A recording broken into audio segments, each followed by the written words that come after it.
All right, so I'm still Martha Minow, still the dean, and this is really one of the events I've been most looking forward to all year. We've had a series, this is the third in the series, in which we invite leading CEO and the CEO's lawyer, or one of the CEO's lawyers, to campus to basically model how do they talk to each other, as well as to tell us something about their careers. Now, I have to say, we could have picked many industries. I don't know why it just struck us that this might be a great one, but seriously, the legendary Red Sox would not be as legendary if it weren't for Larry Lucchino. And I just want to say we are really honored that you're here. I'll say a brief word about your background, but you'll say something more about your background. Did you know he's a lawyer? How many of you knew that? Okay, all right, so you guys are good. And he went to a pretty good law school, but it's called Yale, but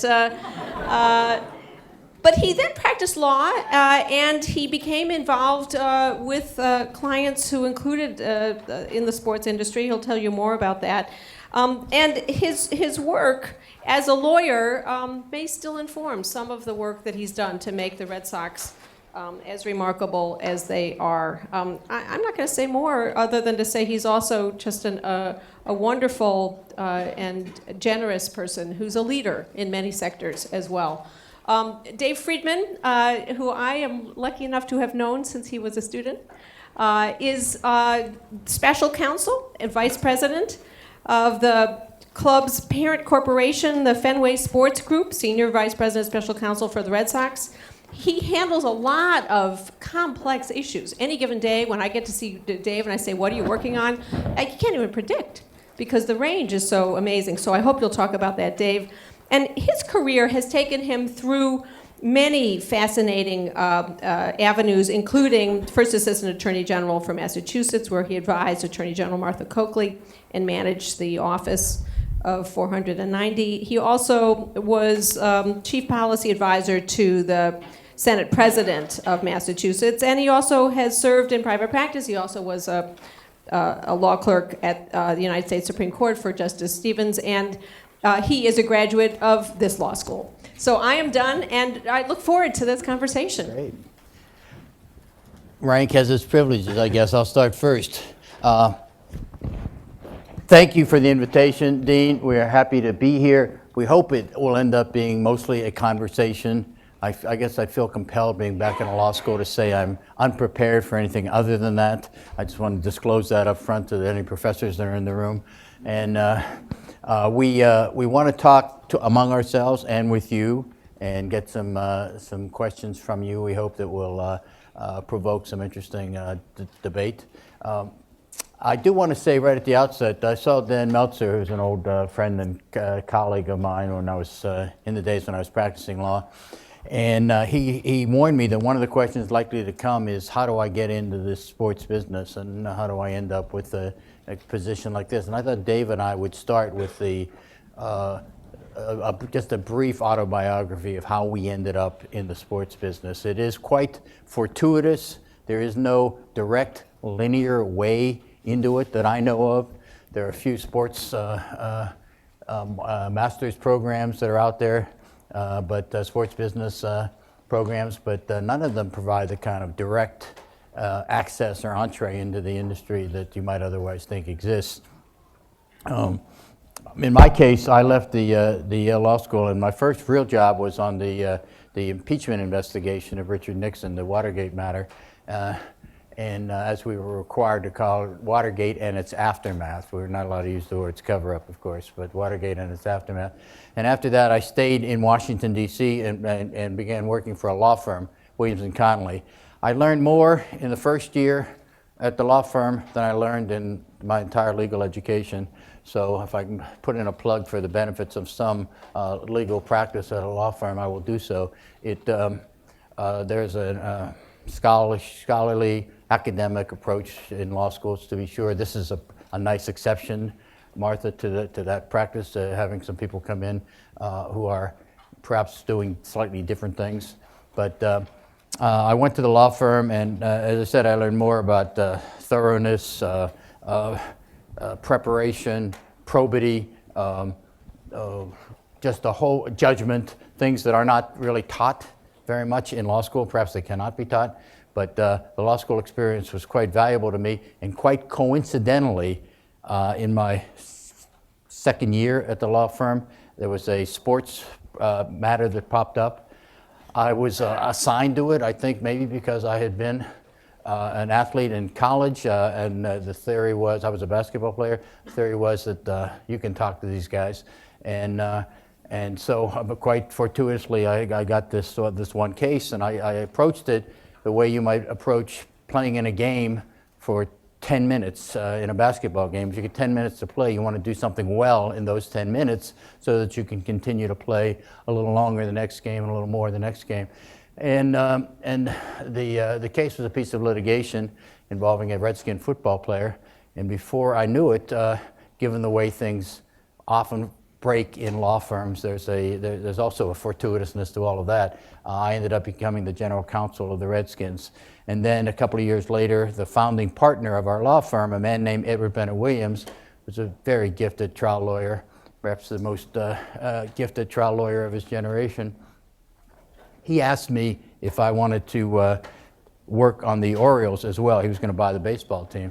I assumed he'd find another lawyer to do that, and I would be the football lawyer. I ended up doing both, and gradually ended up becoming more of a general service executive than simply a lawyer. And I guess that'll be one of the things that happens here. I'm determined to take Dave Friedman and transform him from a lawyer into a more general executive as well as a lawyer, and that will happen, I think, over time. So, as I said, but for Edward Bennett Williams, I would be, doing some, taking some depositions somewhere today. But the opportunity came for me to work in baseball in a general way. Upon his death, a group of us acquired the team from his estate, and he named me president of the team right after the team was 0-21 in 1988 to start the season. 0-21, and I did take over right after that. I'd like to make that clear. In fact, he said, "You've got to get up there and look under the hood and see what's wrong with this team. And I can't do it anymore. And we need you to go up and do it." So I spent a couple of solid weeks looking at what was right and wrong, good, bad, and ugly about the Baltimore Orioles. And I came back and I said, "Ed, we need to change the entire image of the club. The whole thing is just decaying, and we've got to. So really, what we need to do is change everything, including the uniforms. Let's get a whole fresh start next year." So let me see if I've got this right. He said, "Rome is burning. I sent you up there to find a solution, and you want to change the caps. Is that your solution?" I said, "Yeah, it's kind of like that." He said, "But there's got to be more than that." So we did change the uniforms, and we did have a great year the following year. But anyway, there was no way I could have planned for this route. There's no way I worked on it for this to occur. It was quite just simply a factor of Edward Bennett Williams and the faith he invested in me and the opportunity that I took advantage of as a result of that unusual opportunity. So after that, it was I spent a total of 14 years with the Orioles.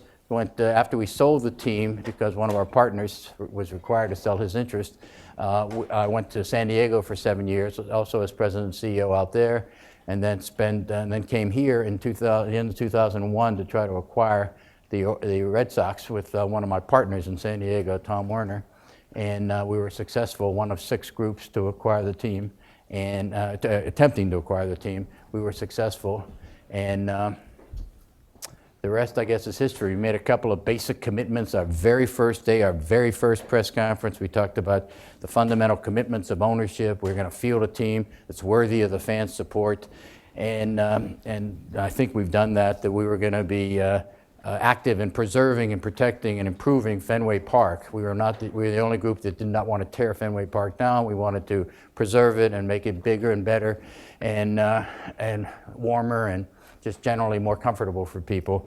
Third thing we said, we had a small market background, so we were going to be active marketers. We were not going to take for granted any area, any market, any possibility to promote this team. Fourth, we were going to be active participants in the community. We were going to take an opportunity to use the power and the influence and the adoration, if I can say that, that's attached to a baseball team, and try to be active in the community with respect to charitable and philanthropic activities. And the final thing was, I said rather brashly at the first press conference that we would eradicate the curse of the Bambino, the so-called curse of the Bambino, and we would win not one but multiple world championships. I'm so glad that is on tape. You know, it's otherwise I wouldn't believe it either. But we started then, and it's been a labor of love ever since. I love Boston. I love New England. I feel connected here. I'm an East Coast kind of guy to begin with. Born in Pennsylvania, educated in New Jersey and Connecticut, so I feel like this is home. And to do what we do is a real, as I said, a labor of love, a real privilege.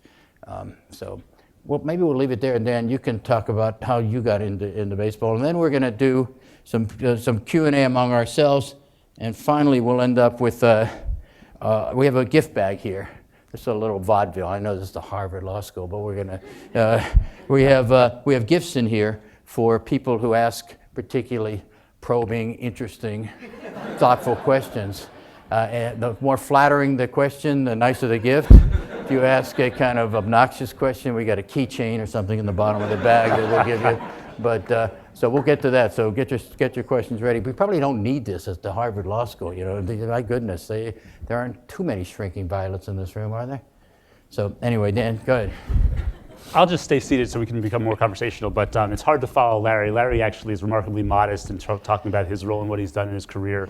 I won't be the first of my colleagues to say that he'll probably end up someday in Cooperstown, not as just a visitor, but it's obligatory as the counsel to compliment your boss. That's part of my That's job. right. When I was here as a student, oh, by the way, the gift bag does not have tickets. You have to buy those.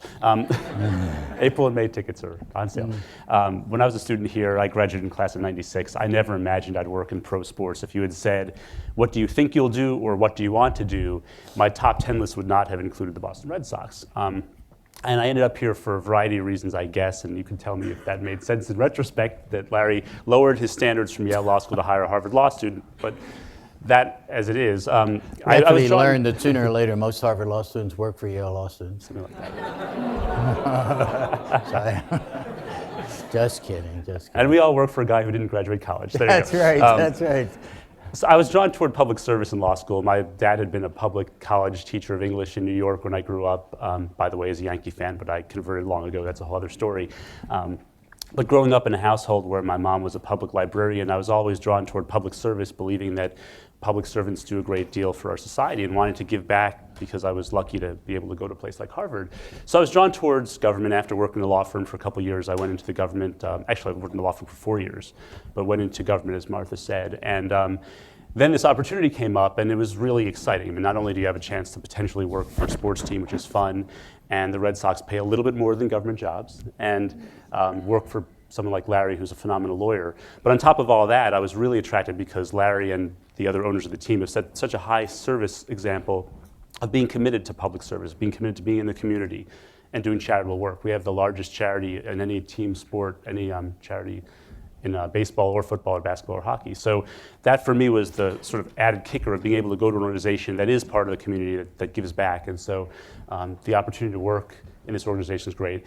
Larry is the smartest lawyer in the company, but he also sets a mission. He's not just a lawyer. I'll stop with the turn red. Yeah. But part of what he does so effectively is to set a mission and make clear what our job is so that we know where the company is headed, whether it's the baseball club or the foundation or other elements. We have some affiliated companies as well, so that we know day to day that we're trying to accomplish certain business objectives, or we're trying to win championships, although that's less on our department than other departments. We're trying to be involved in the community. So I guess one thing you're probably curious is, what is a day-to-day situation like for both of us?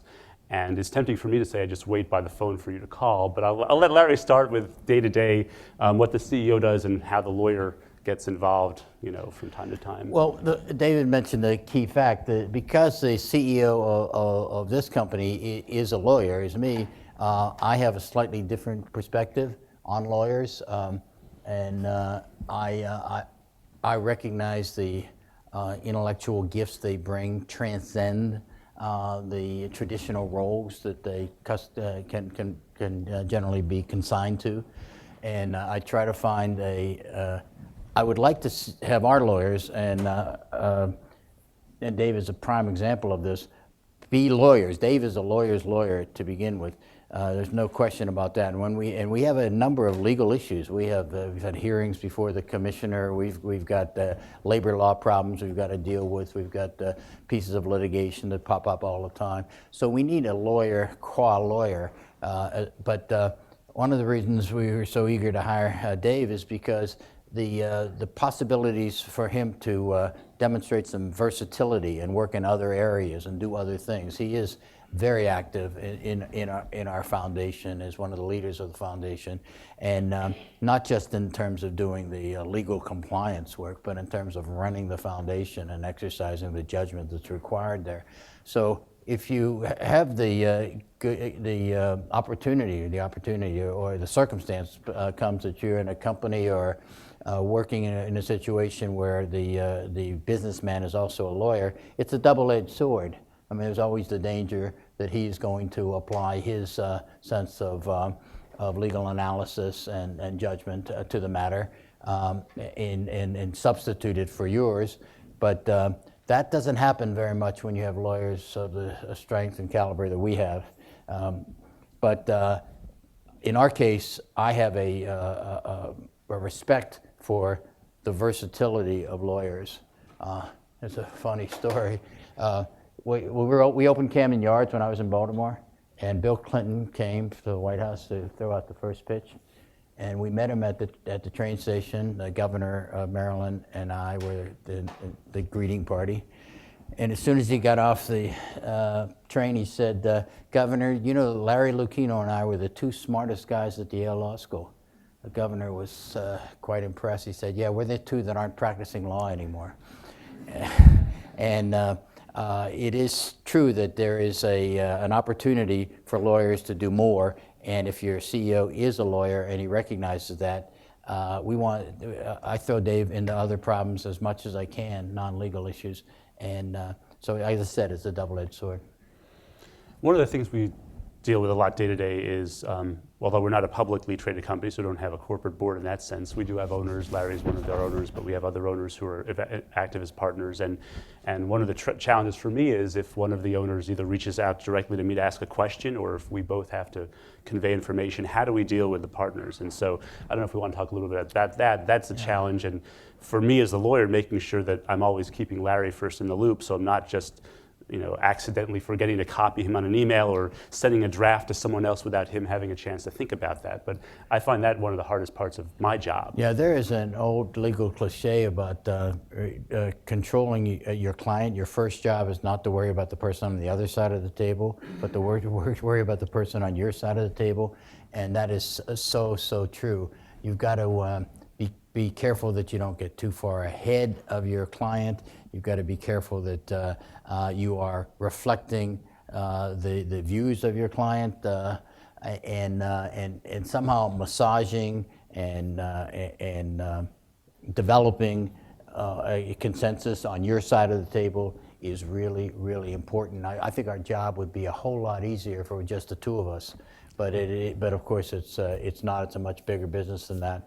And I would, if you walk away with nothing here about the practice of law, except that fundamental truism that your job is to take care of your side of the table first before you worry about what's on the other side of the table, I think it'll be a profitable lesson for you. Mm-hmm. So Larry's a lawyer. One of the phrases I've heard him repeat sometimes to our management is that micromanagement is underrated. So he's very detail-oriented. There are times when we'll have a legal issue, whether it's some tax issue or dealing with a city or Major League Baseball, and one of the questions is, how much do you delegate to the legal department? Go fix this, I don't want to hear about it, versus getting your hands dirty.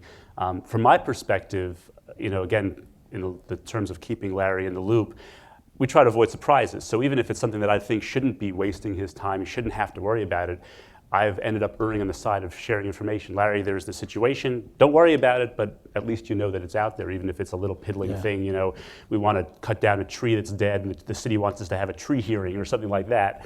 From your perspective, I don't know if you have thoughts about when to delegate and when you let the lawyers run amok. Well, I do like.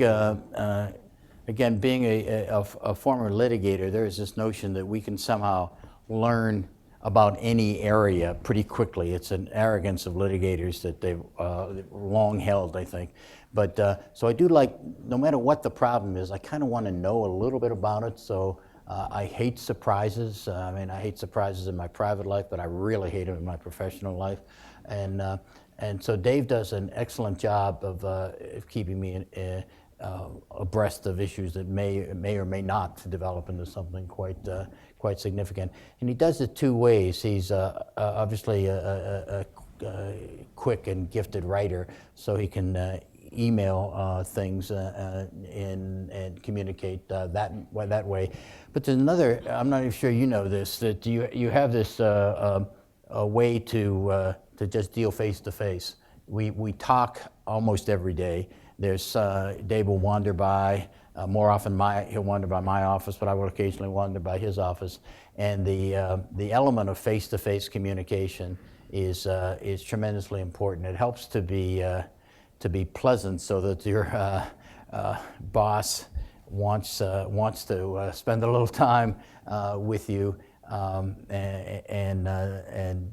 but I don't think you can rely simply on email and written communication, as gifted as you may feel you are at that medium. There's a line from the play Harvey. I don't know if any of you are going to be too young to see it, but Henry Fonda played this gigantic rabbit. And at one point, Henry Fonda says, there are two important things in life I've learned on his 40th birthday. One was to be very, very clever. The other is to be very, very pleasant. He said, for 40 years I tried clever. I recommend pleasant.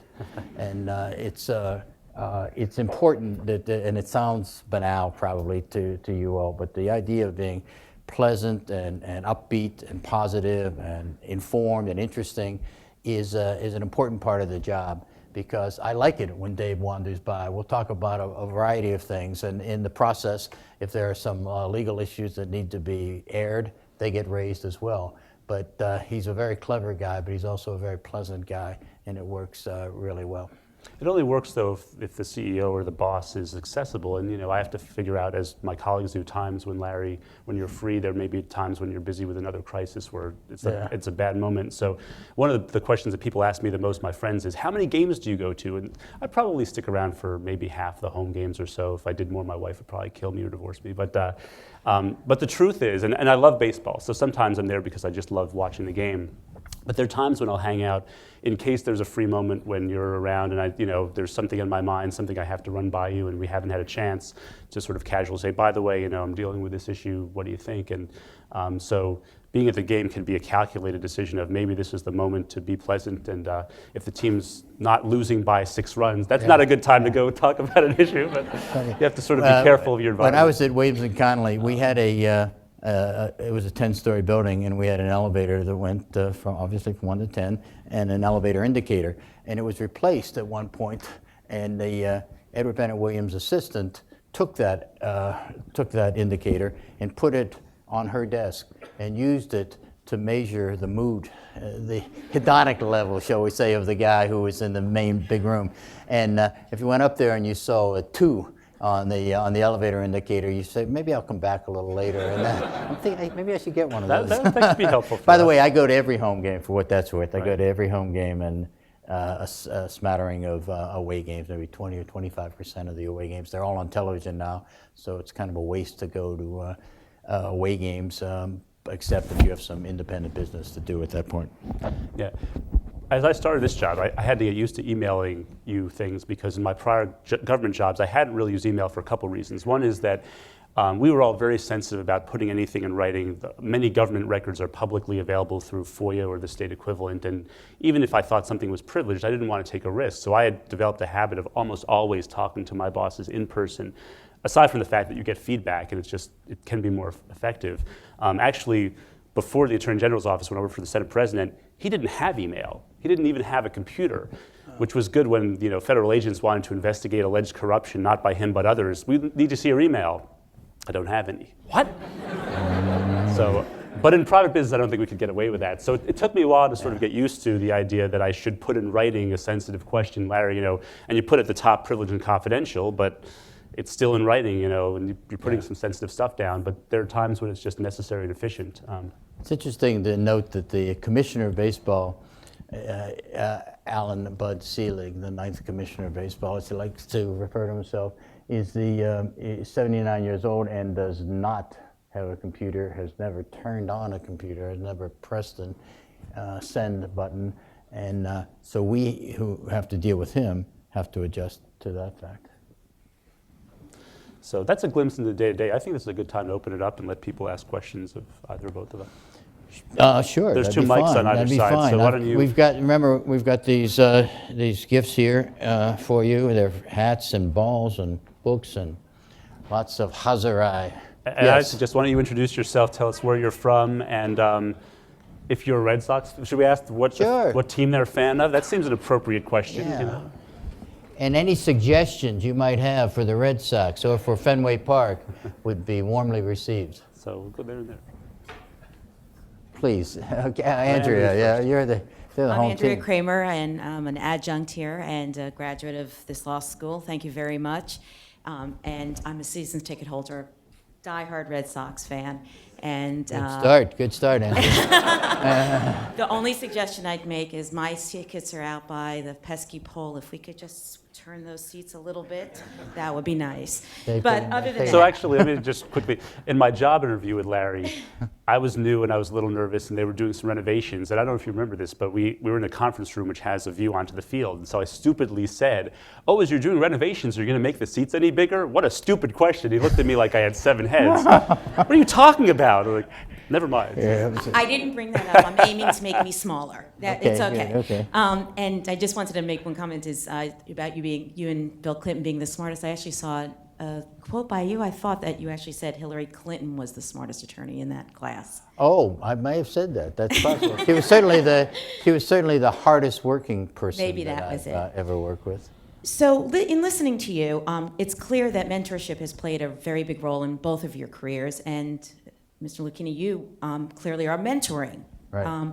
So I was wondering, I think that as a student, the students don't always appreciate the role of mentors, how to build a mentor relationship, the fact that it is a two-way street. And so I was wondering if either one of you could speak to the role of mentors in your life, the role of mentorship that you now perform, and perhaps maybe how people who don't fit usual molds might work on mentorship. Yeah. Well, a couple of different questions there. First of all, the word mentor, it may have existed, but it was not in common usage in the 70s and 80s. I will tell you, I was not presumptuous enough to think of myself as a person who had Edward Bennett Williams as his mentor. I wanted to work with him closely. I wanted to learn from him, but he had a number of people in our law firm with whom he developed close relationships. So we didn't know the concept. I mean, Dan, you were there working with us. Did you have a mentor in the 70s or 80s? I think I'm supposed to say you were my mentor. Oh, perfect. Yeah. And there were but the fact was the same thing, even though it was not labeled anything. My attitude was, if you are lucky enough to have a kind of working relationship with someone who can impart that kind of knowledge, it's like playing in a game for 10 minutes. You got to use all 10 minutes and make it. I don't remember two things. I don't remember ever saying no to Edward Bennett Williams about anything, which cost me a couple of meaningful relationships, I must say, on the side with girlfriends. I never said no, and secondly, I never lied to him, and I was determined to tell him the truth, no matter how good, bad, or ugly it was. And that's not because of any high sense of morality, but because I was sure he was smarter than I was, and would sooner or later realize that what I'd said, and once I lost my credibility, I was finished. So, but the simple fact was, I would not have any of the opportunities I've had without him sort of having some faith in me, and I had to do what was necessary to make sure that the faith was well placed.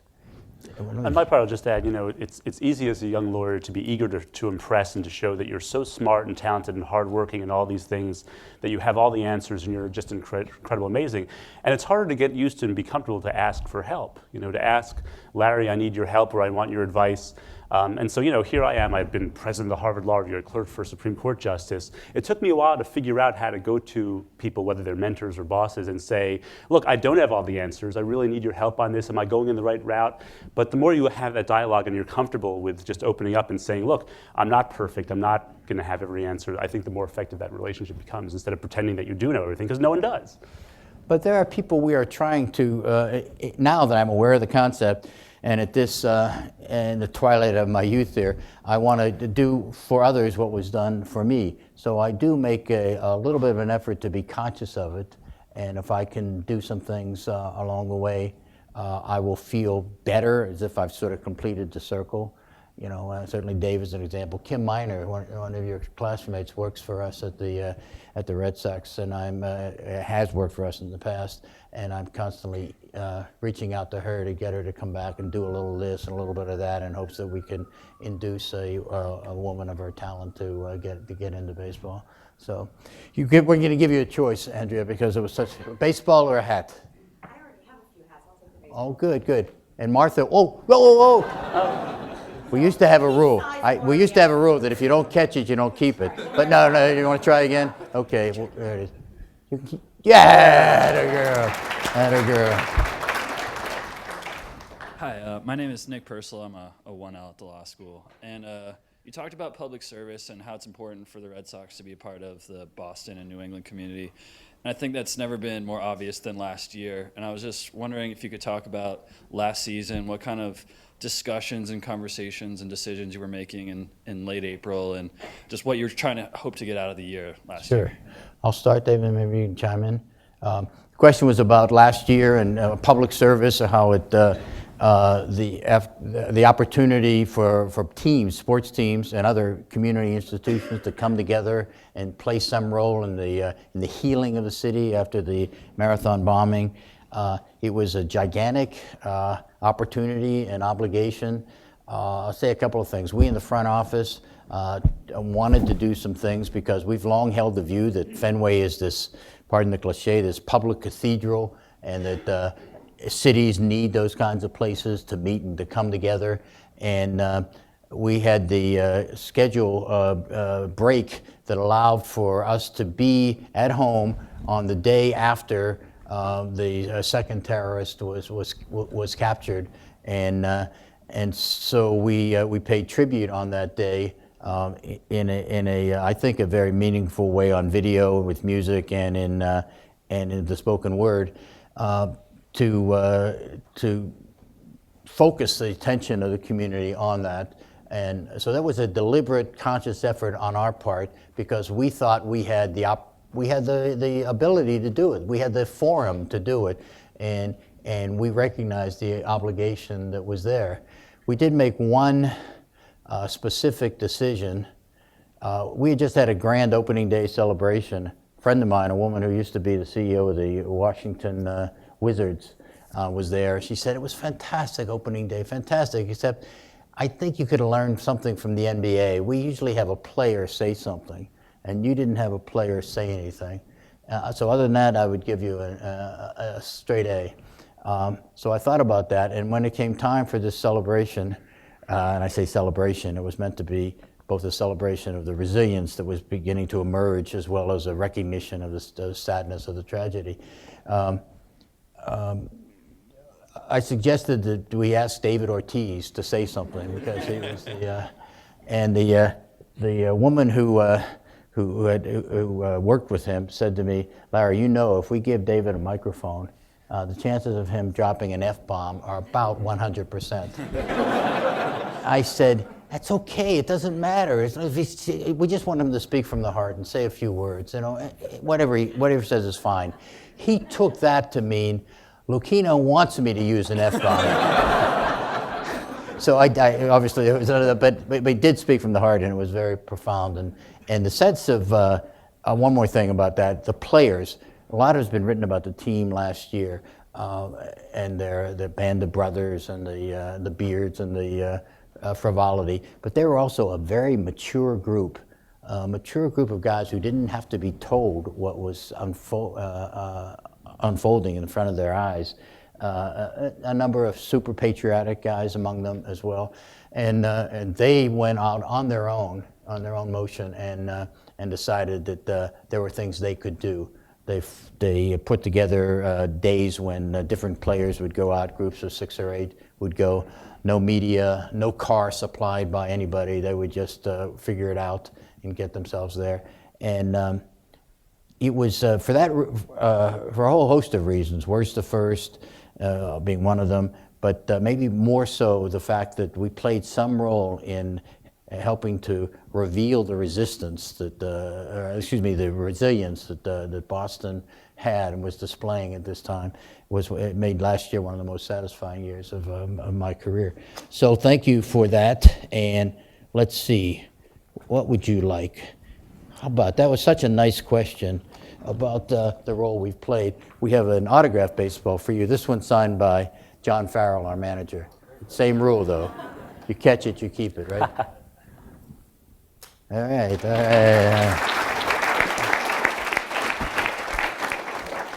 The legal department was not consulted on the F-bomb, by the way. Go ahead. Hi, I'm Harold Lee. I'm from Rhode Island, so I grew up a Sox fan. So first, great. thank you for bringing some joy to my life after a long period of sadness. My question is, I guess, more general, because I know that a lot of the work you do involves labor law, and it's a field that I'm very interested in. And so I want to know if you could speak from your perspective as a former college athlete and also as an executive about what you think about recent efforts to unionize college athletes. Yeah. Okay, David, maybe you can talk a little about the labor law issues here. But one observation. Baseball got itself into trouble in the late 80s and 90s. I guess it started in the 70s with the work stoppages, the lockouts, the strikes. And the reason why it went so poorly for baseball is quite simple.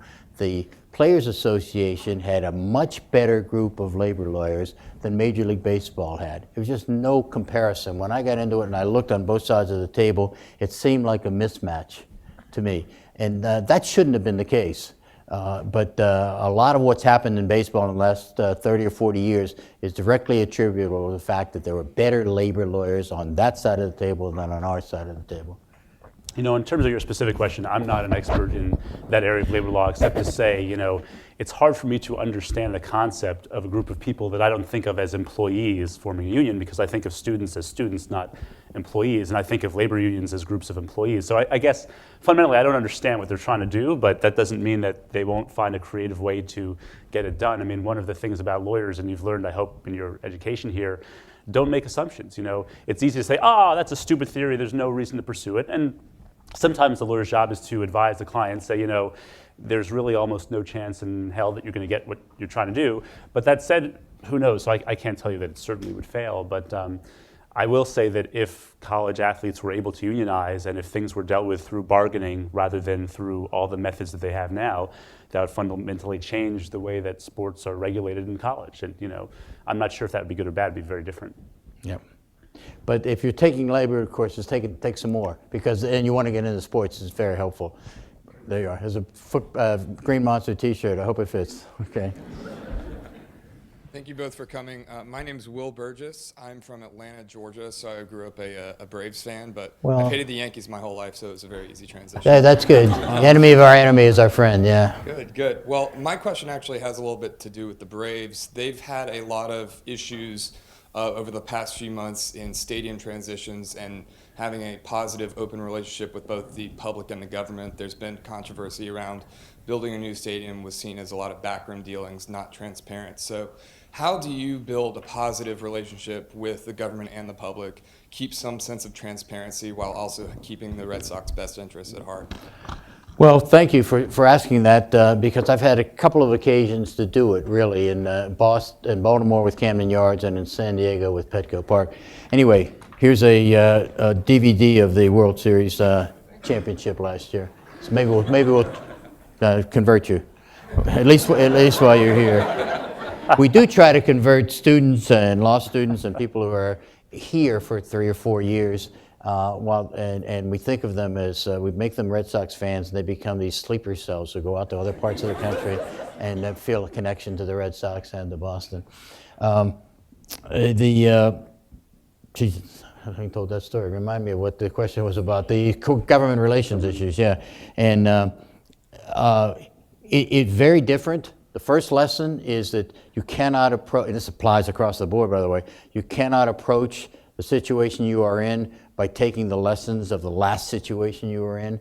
Architects often do that, lawyers often do this. This reminds me of my last case, and what worked in the last case you apply to this case. You need to recognize that all franchises are not fungible. The circumstances in different cities and different government leaders are independent of each other. And when we were in Baltimore, we had a powerful mayor who became a powerful governor, and it was he that we had to deal with, a constituency of one.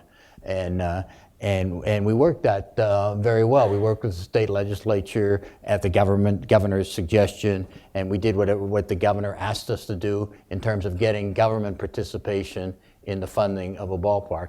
It wasn't the controversy in the mid-late 80s that it became later on.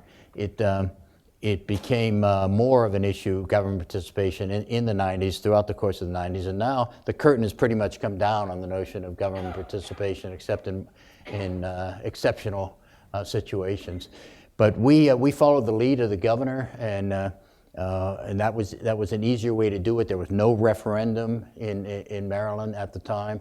So our job was just to do what was asked of us and sort of stay in the background, and the governor kind of handled it.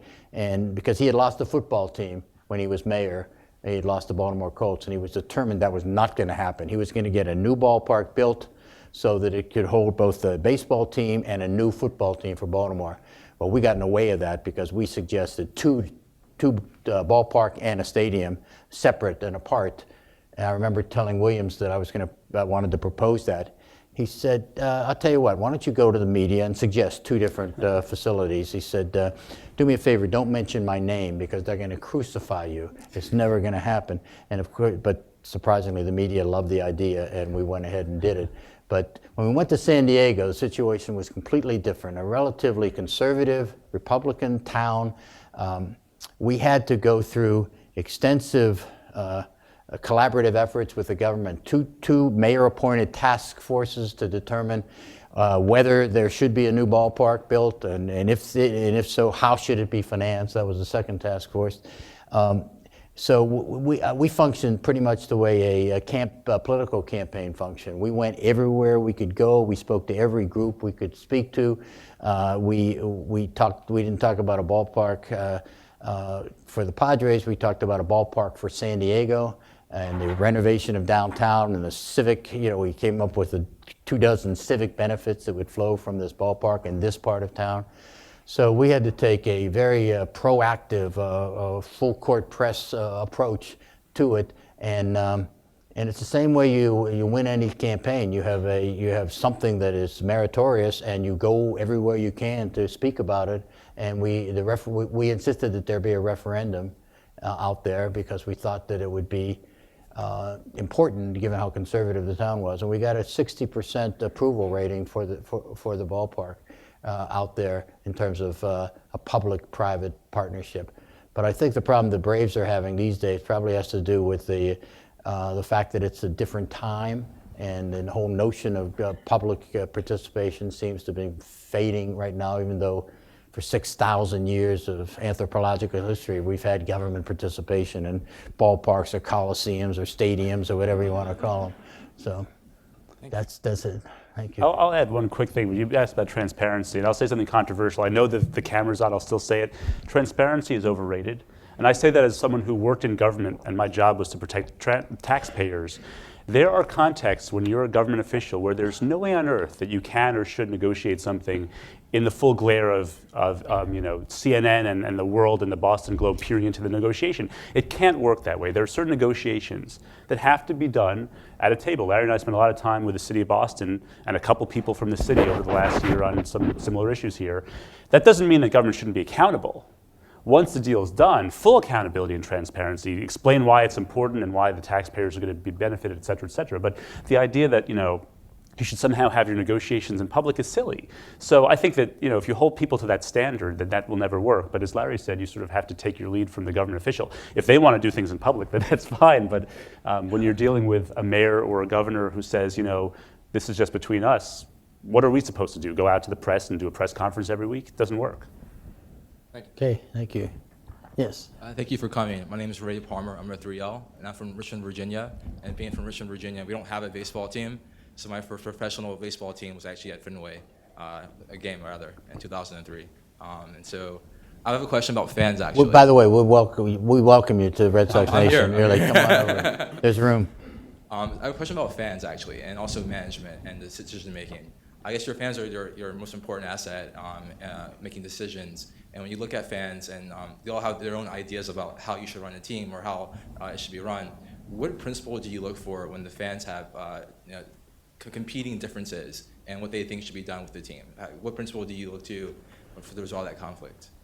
Well, first of all, you need to start with a recognition that you're building it on the fan base. It's so cliche to talk about how we have the best fans in baseball and the most intelligent fans in baseball and all of that, but it is true. The fan base determines, as I said a minute ago, franchises are not fungible. The fan base we have here is more passionate, more embedded, more regional than many other fan bases, and so we start with the importance of that fan base, and we add to that the critical first ingredient, which is commitment to winning. The fans have got to believe that the ownership of the team is committed to winning. This is not a gentleman's weekend activity. This is not a super business. Baseball is, somebody once said, baseball is too much of a business to be a sport and too much of a sport to be a business. But the truth is that your fans have got to believe that for you it is about winning, and that you start with that. Now, we monitor a lot of fan input. I get the whole information revolution has changed the information that comes to the senior officials now, and we get a lot of it. We do two things. One, we respond to every inquiry that comes.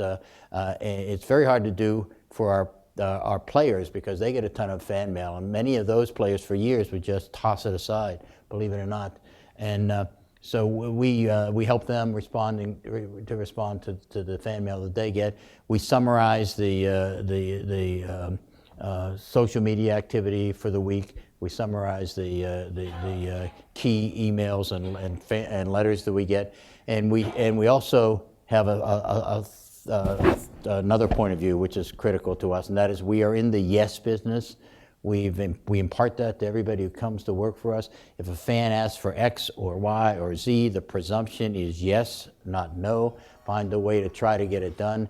And so there is a lot of interaction. When I was with the Orioles, we had a tell it to the O's session. When I was with the Padres, we had tell it to the Padres. Now with the Red Sox, we have a tell it to the Red Sox session with fans. We hold them periodically. But it's not as necessary as it used to be because you get so much more input from people, and I hope well,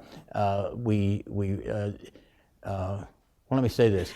There's a theory of marketing that Mercedes used to have, and that was that you look at things that have gone wrong in people's experience with their car and see that as a tremendous opportunity to convert them, because people who have had something go wrong, if they are responded to promptly and constructively and the problem is solved, become much more committed to the institution that has done this for them than people who just go along without having any problem. So we look at it as an opportunity to make new fans and to cement the fan base. We're lucky in that regard. So thank you. Let's see what we have here for you. How about, this looks like a This is perfect, yeah, World Series championship jersey that you can wear and take it back to Richmond. Okay, thank you. Hi, my name is Adam Presser, LA native, so grew up a Dodgers fan, but have appropriated the Red Sox as my new Good. hometown One in each team. league, that's fair.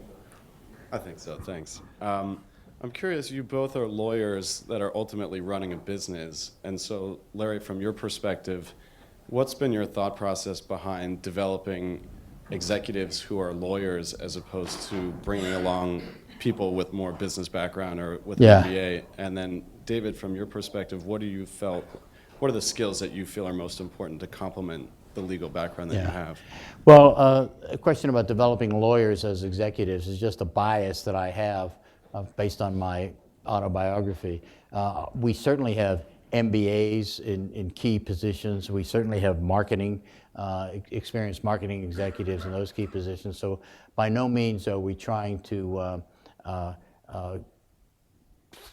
populate the ranks of senior management with lawyers and only lawyers. I think that would be a mistake. But I do think that intellectual firepower, analytical ability to write easily and clearly, those things are byproducts of a legal education and legal experience. And so I want to encourage that in our organization, but it's not to the exclusion of other skill sets, to be sure. Dave? I guess from my perspective, trying to become what Larry hopes we will become, which is more than just narrow lawyers. Some of it's learning the business, but above all, taking risks. I think lawyers, a lot of us are risk averse, that's why you go to law school, but getting comfortable taking risk, and it's not usually my decision, it's a decision of ownership or Larry, but recommending to take risks at the right time when they're smart, calculated risks. Here we have a book, Boston Strong, Be Strong. It's a story of the World Series year last year. And take that, maybe it's a precursor for what you may be experiencing in the Dodgers at some point. Not too fast, though. Hi, my name's Jonathan Gartner. I'm a 1L here, and I'm a native New Yorker, so I'm a Mets fan. But as a long-time Yankee hater, I've adopted the Red Sox as my American League team. Why do you hate the Yankees? They're just horrible. A priori. They're the evil umpire. I'm sorry? They're the evil umpire. Yeah. Oh, yeah. Who said that? That was good. Very smart man, I think. But so obviously, a lot of team executives have varying degrees of success, and you've gone to a lot of different places and had success at a number of places. So I was wondering if there was a specific approach that you took to dealing with situations that arose with teams, or if there's something that you felt that set you apart, and maybe some sort of approach. Was it because you're a lawyer? Was there a certain approach you took in dealing with problems? Was there an analytical method you used? Or how was it that you approached problems in a way that, at the same time, specifically with teams that are really kind of like a public trust, as you mentioned with the... Yeah. Thank you. That's a flattering question. I think it's fair to say that I brought certain things to each of the franchises, and therefore I've had some role in the success of those franchises. So you're going to get an autographed baseball by our third baseman, Will Middlebrooks, about to return from the disabled list this week. So catch it, keep it. Got it. Okay. What did I? Well, I'll accept the premise for the sake to give you an answer that somehow I've had something to do with it. I think it's only two things I can think of. One is the people that I have hired. It is all about the people, stupid. It's if you don't care about human resources, you're making a mistake as an executive. If you don't spend some time in the personnel department, a lot of time on the hiring and firing of people, you're a mediocre executive, and your team's likely to have, or your business is not likely to have a success. It's the people that you hire that make the difference. And I've had the good fortune of taking some people from Baltimore to San Diego, and from San Diego to Boston. So we've kind of kept a lot of members of the band together.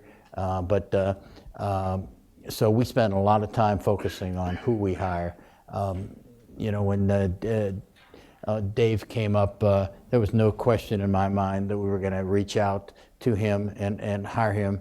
And because he's not the regular kind of guy that comes in the sports door, he's different. His background and academic pedigree were so different.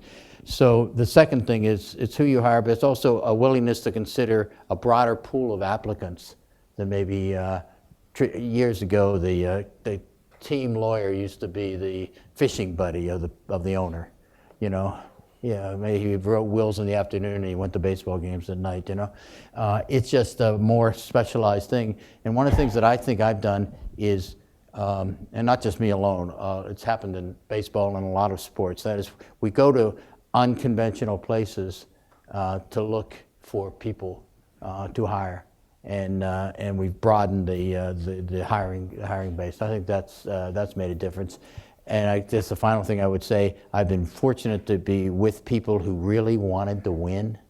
You know, I keep going back to that. That's the touchstone. You have to have an ownership group that is committed to winning, and we really did want to win in every place I have been. Although I must admit it took a little bit of time for the ownership of the Orioles when we took over to recognize that was critical. They saw a tremendous business opportunity, but not quite the same baseball opportunity. But hire the right people. Make sure you look in different places for the people, and be sure that the ownership that you have with you is committed to winning. Great. I think we have a few more minutes for just a couple more. I think we're going to have to end because some people have class. So the formal time is over. If you want, you could enroll in Dave Friedman's class here at the Harvard Law School. Would you join me in thanking Larry Lucchino and Dave Friedman? Thank you. Thanks. Nice going.